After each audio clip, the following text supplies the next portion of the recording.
Welcome to the Jaros Health Podcast, where we make it easy for you to better serve older adults through our content that informs, community that inspires, and courses that deliver.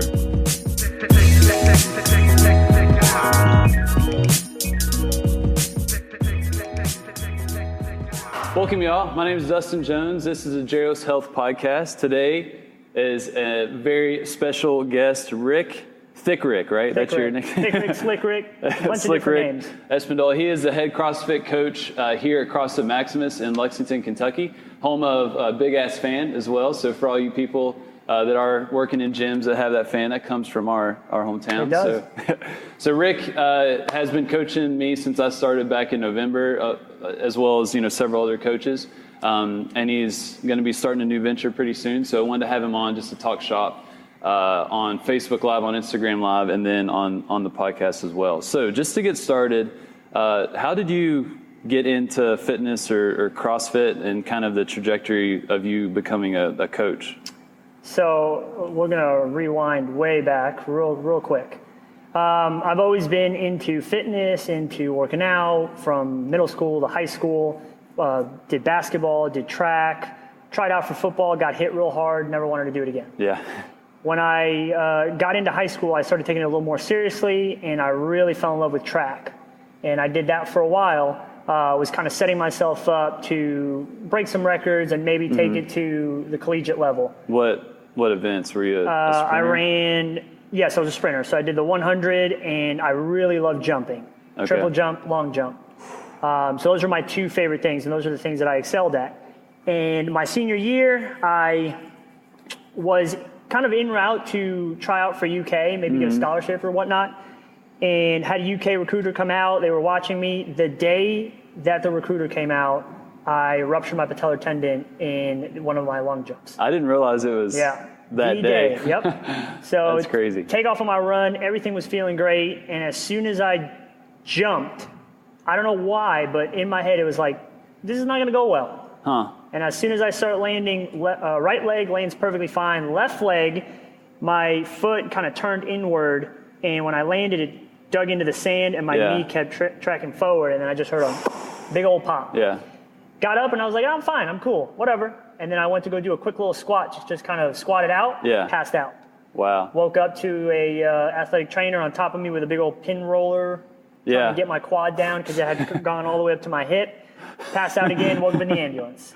Ambulance. And that's kind of how my love for fitness and rehab kind of started, because I went through a couple of very dark weeks where, I was depressed. I hated everything. I couldn't do the things that I love doing. And I was out for about 6-8 weeks, something like that. And that's kind of when it kind of clicked in my head and thought to myself, I want to do something in the rehab field. Yeah. My fiance now, back then best friend, her father is a PT, still is a PT, and he was my PT, kind of took me through my rehab. Okay, you can drop his name for any Gary Costell. Central Kentucky folk. Gary Costell over in the Baptist healthcare system. All right. And he kind of brought me back to life and put that fire under me to be a PT and kind of seek that out. Yeah. And I went into college with the pre-PT track, and I was kind of going that way. Started off at Bellarmine, shout out Bellarmine, and then transferred over to UK. That right there, if I have any regrets, that's probably one of my biggest. Okay. Yeah, it really pulled me away from, it distracted me, pulled me away from the path that I wanted to go. Okay. Got into a little too much of the UK lifestyle, the away from home lifestyle, to where, parents aren't around. Yeah. You got a bunch of freedom, you're doing whatever you wanted. Right.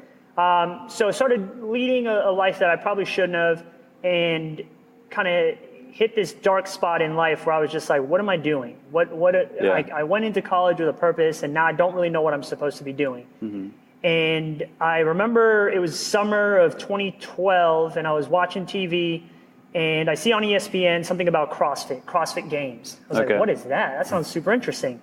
So I type in CrossFit on Google, and CrossFit Maximus pops up. I was like, oh, there's a CrossFit? What is this? What year was this again? 2012. 2012, okay. This was the end of, the end of May 2012. All right. Look up CrossFit. I see that there's a CrossFit gym in Lexington, and I decided I was going to go check it out. But I was a little bit scared, didn't know if I should, if I shouldn't, what the deal was, whatever.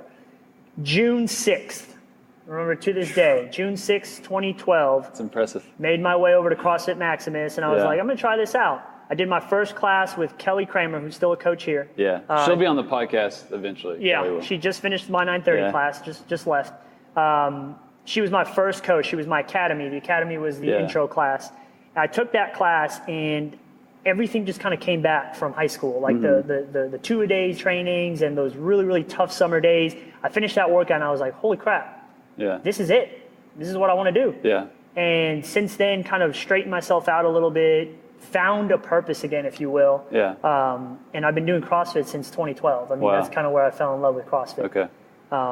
So that's how I got started as a member, as just a participant. Yeah.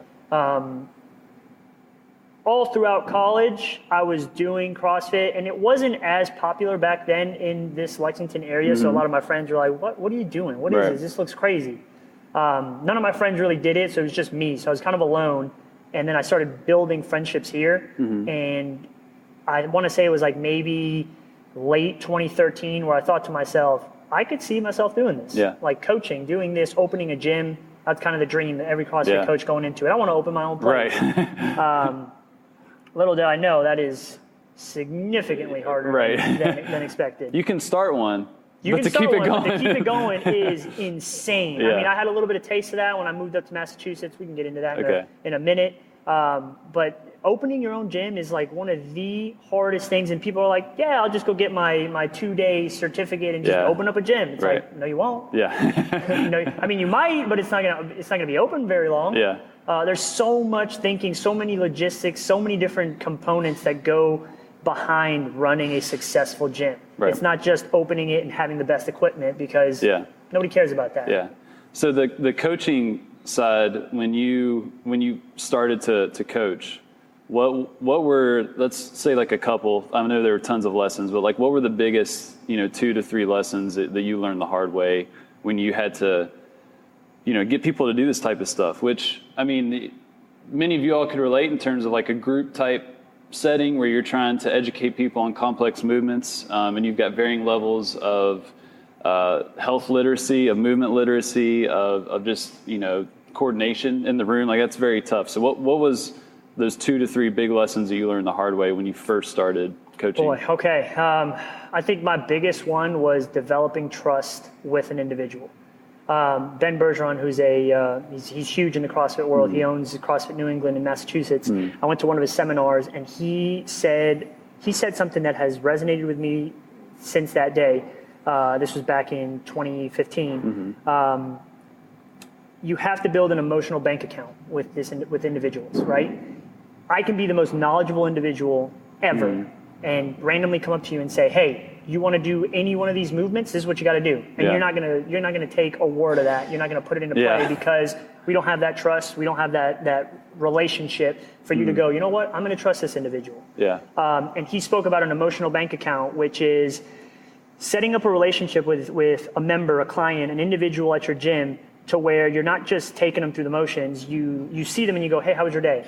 How's your wife? How are your kids? How's the job going? How's literally anything? Ask any little question that's not about the gym or their progress in the gym, that's outside of that, and build that emotional bank account. Continue depositing into that emotional bank account so that when you tell them, hey, trust me when I tell you to do this, they're going to go, you know what? Yeah, I do trust this individual, because you have built this large emotional bank account. And whenever you need to make little deposits out of that account, or little withdrawals out of that account, they're going to be receptive towards that and go, yeah, I'm going to trust this individual when they tell me to not bend my knees on a kip swing, or to keep my elbows locked out when I'm going through a toe-to bar or something along those lines. That has been the biggest thing for me, because I came out of college and know it all. Like, well, I know what I'm talking about and you don't, because you're here and you're paying me to do it. So listen to me, right? And that's the approach that a lot of coaches take, because, well, I'm L1 certified. Well, so is the other 3,000 to 5,000 coaches that do a weekend seminar. That doesn't mean you're a coach. It just means you have a certificate, right? That's been my biggest thing, understanding that you have to build a relationship with an individual. The other thing that I struggled with starting off is saying too much. You have to be good about saying the key points to whatever it is you're teaching. Because if you give them too much, they're zoning in and out, right? So if I'm talking about the pull-up and I give you a 5-paragraph essay about how to do the pull-up, they're going to get 3 words out of that. So how can you communicate a complex movement or a scenario to where you're not going to lose their focus? And I'm still working on that. I mean, I can talk to a wall forever and nobody really cares. But if you kind of summarize what you need to say and hit the key points, that's when people are receptive towards what you're saying, because okay, I'm here for my hour. I don't need you to give me a huge lecture. I just need you to give me the key points to get to what I need to get to. And I think today is a good example. For sure. I observed you doing that. So today we had an interesting workout. Hello everyone on Instagram. I'm not able to see your comments, so I apologize. I can see Facebook better, so if you hop on Facebook, we'll be able to answer any particular questions. I think Alex is on there. But today we did somewhat 18.3, so we did as many rounds as possible for 14 minutes of 50 double unders, 20 single arm dumbbell snatches, 50 double unders, and then 10 ring or bar muscle ups. So the first half of the class, we spent a lot of time breaking down the muscle up movement and working on that. So like when you have something like this, I'm looking at the whiteboard for the people on the live video. So what are you thinking through when you see a bunch of mom fitters come in and you've got muscle ups on the workout? Like what's your thought process when you are trying to get us to be able to do some resemblance of that by the end of the class? Well, first it takes knowing your audience, right? So if you have a room full of mom fitters, right? You have to kind of get the stigma of athlete taken away from it, because the second you put that competitiveness into it, people lose interest, right? Not everybody, just certain individuals. So I try to stay away from saying things like, we need to be super athletic, or you need to be super competitive, or you need to stay away from those terms that might disinterest them of what you're learning. Make it a little more simple. So instead of saying muscle up, just say today we're going over dynamic pulling. And then as you're breaking down the movements up on the whiteboard there, like ring rows, give some lax to it. So say, instead of doing the 8 to 10, do as many as you can do. Right? And then don't spend so much time talking about, the whys of the movement. Just explain the necessary things. So on a ring row, when you're learning to do a ring muscle up, the false grip, so curling that wrist in, just be quick about it. Hey, like when we did that drill, put your arms out, ball up your fist, turn the hands in. You just explain the false grip without having to say, well, here's the anatomy of the wrist, and this is why you have to do this. Because some people don't care about that. That's probably what a PT would do. And then glossy eyed. It just goes right over their head, and they're like, what are we doing? Right. So just knowing your audience. So if I have a room full of like competitive individuals, so usually like my evening classes, 4:30, 5:30 on Fridays, or 5 or 6 on Monday through Thursday, they love that stuff. Like if you sit there and you break down the nitty gritty of like the science or the anatomy behind why a movement is set up the way it's set up, they eat that stuff up. My 5:30, 6:30 a.m. class, they couldn't care less. They're still waking up. I'm here to work out. I still have sleep in my eyes. Tell me what to do without telling me too much. Okay. Yeah, and it turned out great today for the mom fitter. So for those that aren't familiar with the term mom fit, would it be a common term for that time of class in most boxes? I would say so, yeah. I mean, since I've been here, it's always been considered the 9:30 mom fit class. So it's not all moms, obviously. I am a mom fitter, but it's people that are either working from home or have super flexible schedules, or mothers. So you just have a random collection of folks that it is a different environment. Each class is going to be a little different.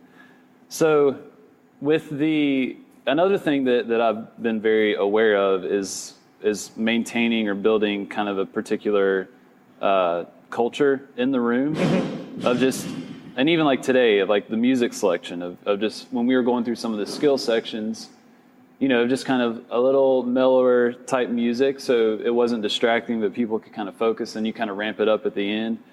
What are other things that you are intentionally doing to create the culture of that room to make it a good experience overall? And I'm just saying that because for like in the PT world, we are terrible at thinking about the experience of the patient.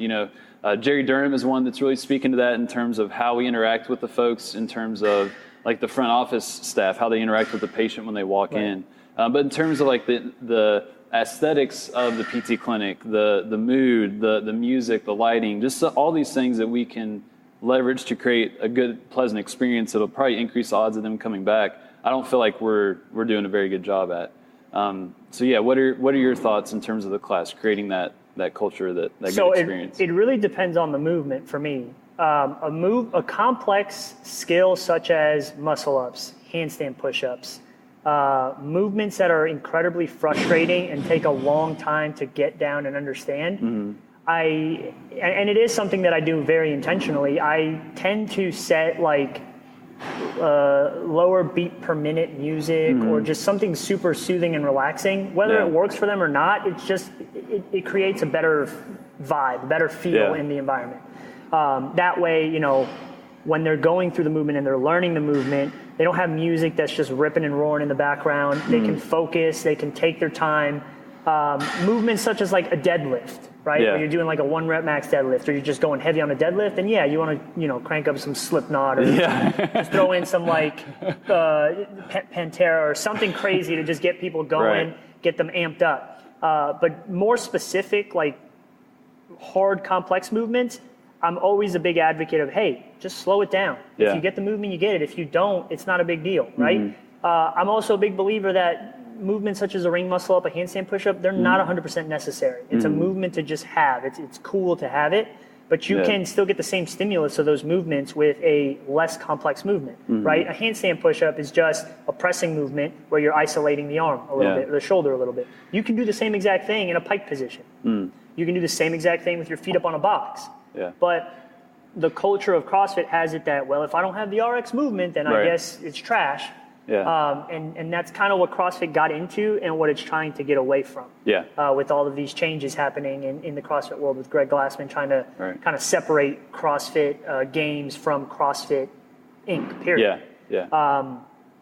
Which is really good because it's going back to what it was supposed to be, which is a strength program for all people. It's completely inclusive for everybody, as opposed to the 1%, which is what we see on TV. The Rich Fronings, the Matt Frasers, these huge athletes who understand the movements and have been doing this forever. And what people don't see is that they practice all of these tiny little accessory movements, but nobody likes that because it's not sexy, right? It's not cool to see somebody grab a 5-pound dumbbell and just go like this for multiple sets. But then you tell that individual, this is what they do, and they're like, well, no, he's cleaning 315. Well, he didn't just wake up one day and start cleaning 315 out of nowhere. So setting the mood for certain movements is something that most coaches fail to do. It's just blast the music and go. And music makes a huge difference. It does. And then from the user standpoint, that's been incredible to just experience. So I would encourage you all, the PTs or PTAs, you all that are in a clinic or even the home health clinicians, to think about the experience of that session. Like, what variables can you manipulate to create a great experience, like beyond the actual interventions that you provide?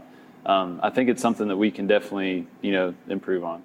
So you mentioned kind of the shift in CrossFit. So for those that may not be familiar with that, I would encourage you to go listen to the episode titled "The Future of Healthcare," which was with Julie Fouché and Daniel Cuyo, and then my wife, Megan. 3 physicians, and we talked about the shift of CrossFit. That was back in, I think, February.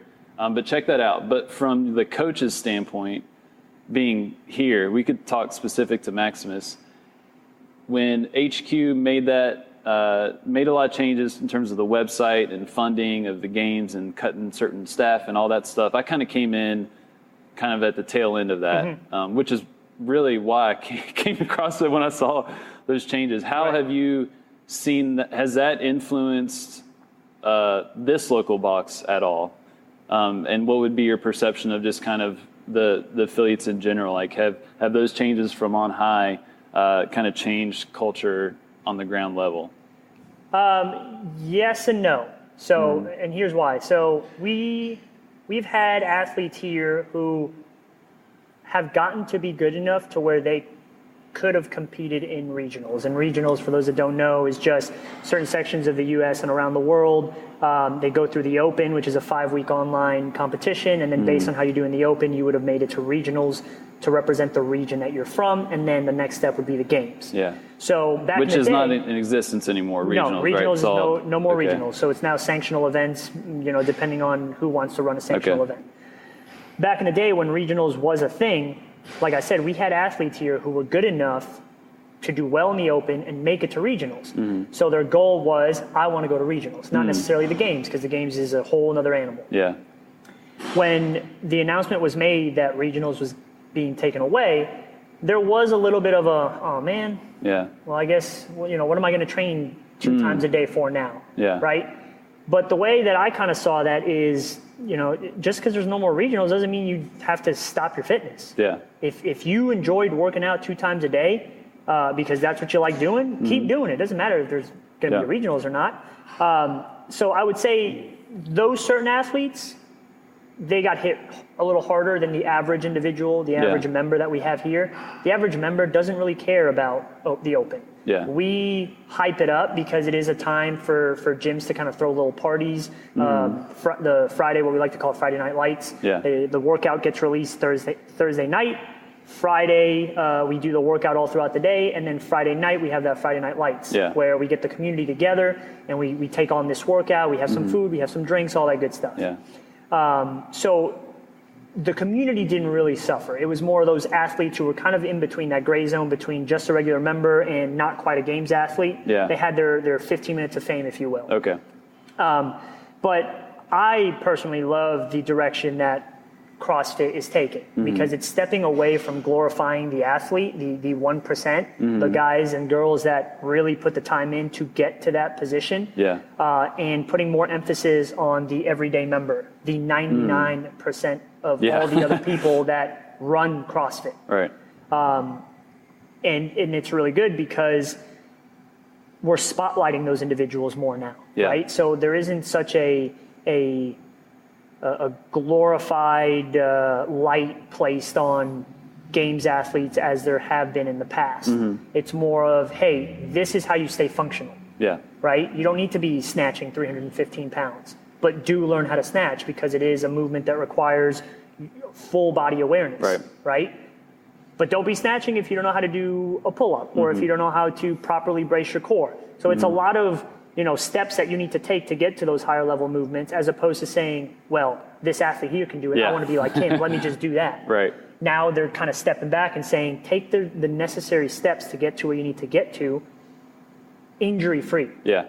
Which I think that's been the big critique from the therapy community. And I would say a lot of clinicians, myself included, I'm not one of the first ones, but ever since I heard about CrossFit, I've been critiquing it. Just with, everyone. So it's normal. But now, largely, I think that was due to just I had not spent a lot of time in a box and more just being naive and just making assumptions. But these changes have seemed to really change that culture from what I've seen, the few boxes I've been around. This is the only one I've been a member of. And so this has also influenced the physical therapy community to where lots of physical therapists are wanting to get more involved in their local box, and especially kind of the outpatient orthopedic folk that want to work with CrossFitters. So what would you say to those folks that are wanting to come into a gym, want to be a part of that community, that want to be of service where they can? What words of wisdom would you say to them trying to come into that community? I would say check out as many CrossFit boxes in your area as you can, because not every box is alike, right? Like I said earlier on, you have individuals who, let's say they graduated from college, but they graduated with business administration, management, anything other than exercise related, fitness related, biology oriented, right? Yeah.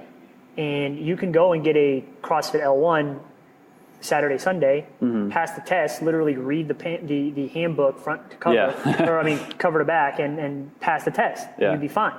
But if you don't have that necessary background to understand movements and understand what is right, what is wrong, how to go about things, you can still open up a gym. Right. And that doesn't make you a great coach. That just means you pass the test and you have a gym now. Yeah. So I don't recommend every single gym. I would say test them all, see what they're like, see what they put importance on, see what they put emphasis on, right? Yeah. If you walk into a gym and a coach never says like, you need to learn strict movements before you throw in momentum and kipping, does it make it a bad gym? No, but it's not a gym that I would be like, this is where it's at. Yeah. This is the best gym. Just like you need to make sure that, they play the right music, they have the right vibe, they have a community. It's not all about just come in and get out. Yeah. It's, contribute to the community. Right. We're not asking you to say, we're not going to say like, hey, well, what do you have to contribute to our community? Right. We accept everybody, but we also expect individuals to help us grow the community. Yeah. Make it what CrossFit is meant to be, and that is a bunch of people coming together and just kind of going through the suck for an hour, right. high-fiving each other at the end of the workout. Hey, you coming back tomorrow? Yep. Yeah. And then you head out. Right. There's been many gyms that I've been to where you like walk in, nobody says a word to each other. Your coach goes up there and goes, all right, guys, here's the warm-up, get going. Yeah. You start the warm-up, coach is walking over to get coffee, walks back. Checking you guys Instagram. Ready? Yeah, on your phone or not watching their class. And then the workout starts and say you have cleans and they go, all right, everybody grab a PVC pipe. Here's a deadlift, here's a power clean, and here's a jerk. And this is what we're going to be doing for the next 15 minutes. Grab some weights and let's go. Right? No material that's going to help that individual progress. Right. So definitely checking out all the gyms, making sure that they know what they're talking about. Yeah. Not just, I read it on the handbook, and that's what the handbook said. Grow your knowledge. Make sure that you're continuing your education by taking more of the CrossFit courses, or if it's not CrossFit courses, maybe seek out other avenues to where you can still grow your knowledge and make sure that you know what you're talking about and be able to not just give your members a good experience, but also teach them a little bit without overdoing it. Yeah, okay. And I would add too, like just from the therapist standpoint, come in humble and realize that you don't know hardly anything about these complex movements, about the programming, about the why behind some of this stuff, because especially for those that may just have their doctor of physical therapy, you may think you understand fitness and exercise, but I can guarantee you that you don't, just because we don't cover this type of stuff. Right. We don't cover these complex movements and how to generate force quickly and apply it to a bar in some of these Olympic lifts like we're talking about. So I think that's been a big lesson for me, and that was advice that I was given from Mitch Babcock, Zach Long, and Alan Fredendahl up in Michigan. That's been something they've been preaching as well. Just come in with a sense of humility that we don't know what we're talking about. Even though we think that we're coming in to hopefully try and be of service to this community, I've walked away more from CrossFit than what I will ever give to it, I feel, in terms of understanding of humans and human performance. So yeah, check your PT degree at the door, I think is another thing. So I want to be respectful of your time. So today is actually your last day as CrossFit coach at CrossFit Maximus. So what's next for you? So we're going to be my fiance and I are going to be making a move down to Louisville. She has accepted a position down there as a nurse practitioner for U of L, and I accepted a position as a physical therapy technician for a company called Results Physiotherapy. My overall goal is to make it to PT school. It's to go back to school. I've been out since 2015.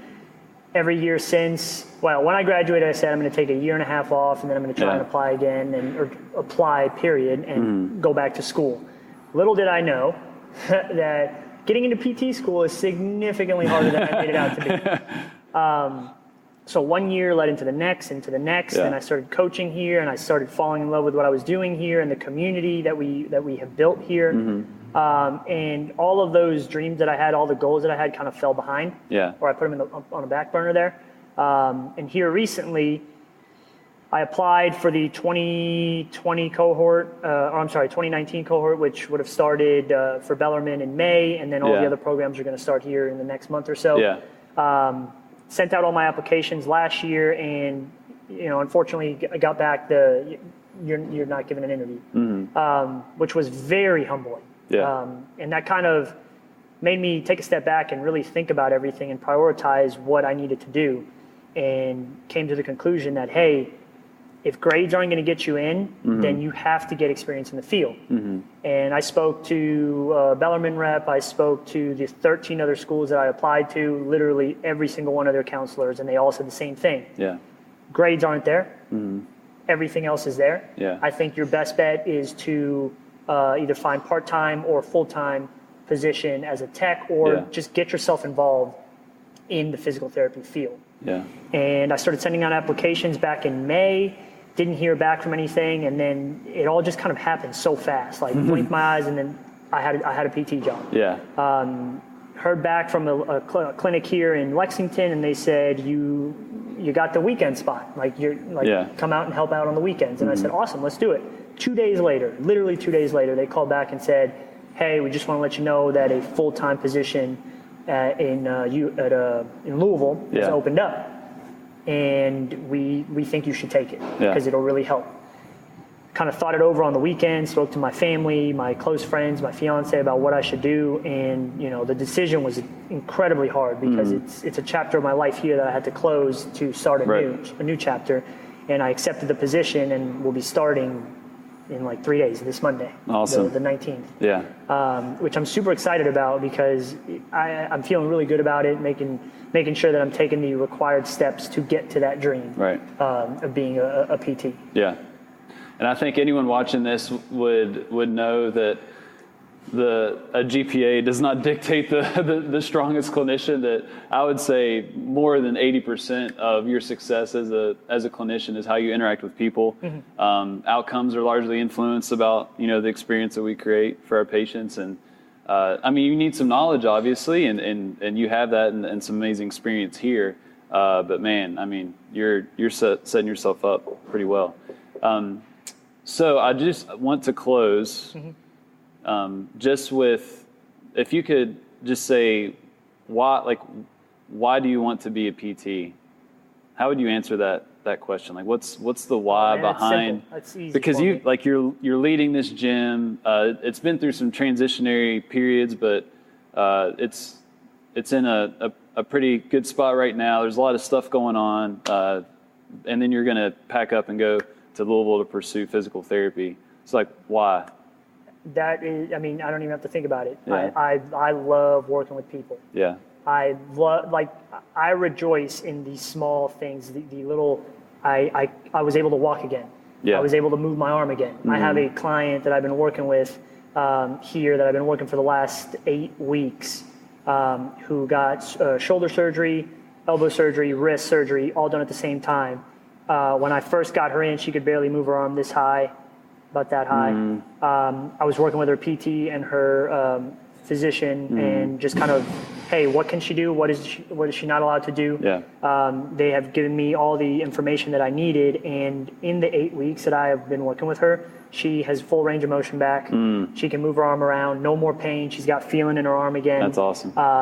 And that doesn't even matter to me. What matters to me is that she comes in with this huge smile on her face, and she's like, dude, I can move my arm. I can feel things again. I woke up this morning and I rolled over on the remote and I felt the remote on my arm. Yeah. And we just sat there just high-fiving and laughing the whole time because to me, it's the little tiny things that matter. Yeah, right. The overall progression is the goal, but how you get there and making sure that individual is enjoying the process of getting there is the most important thing to me. That's awesome. I love it. All right. I feel like you're destined to be a Jerry PT down the road. I sure hope so. When you have an answer like that. I sure hope so. All right. So Thick Rick, Slick Rick, Rick Espindola. Awesome chatting with you, man. If you all have any questions for him or me, just direct them to me, and then I'll filter them and get them to Rick. If you have questions about CrossFit, about joining a gym, about coaching, about any of those things, or any words of encouragement for the PT application process, feel free to leave a comment on this Facebook video, shoot us a message on Instagram, and for the podcast, just hit me up on email. Sure. I won't put your contact info out there. Because people are crazy, man. People are crazy. You can put email. You can just put email. What's your email? It'd be my first name, Ricardo, Ricardo. Last name, Espindola, Espindola, _8 Man, dude's still using Hotmail. Yes, I do. Still using Hotmail. I'm OG. So I will put that Hotmail email in the show notes for folks if you want to get a hold of him. But otherwise, thank you, man. Appreciate it. All right. Thank you for listening to the Jaros Health Podcast. Go to jaroshealth.com to get the show notes for this episode and find out how you can join the Jaros community for free. You'll get access to our private Facebook group and the weekly Jaros recap where we share our favorite reads, podcasts, and any interesting conversations in the Jaros community that week. Once again, that's GEROS health.com. Thanks for listening.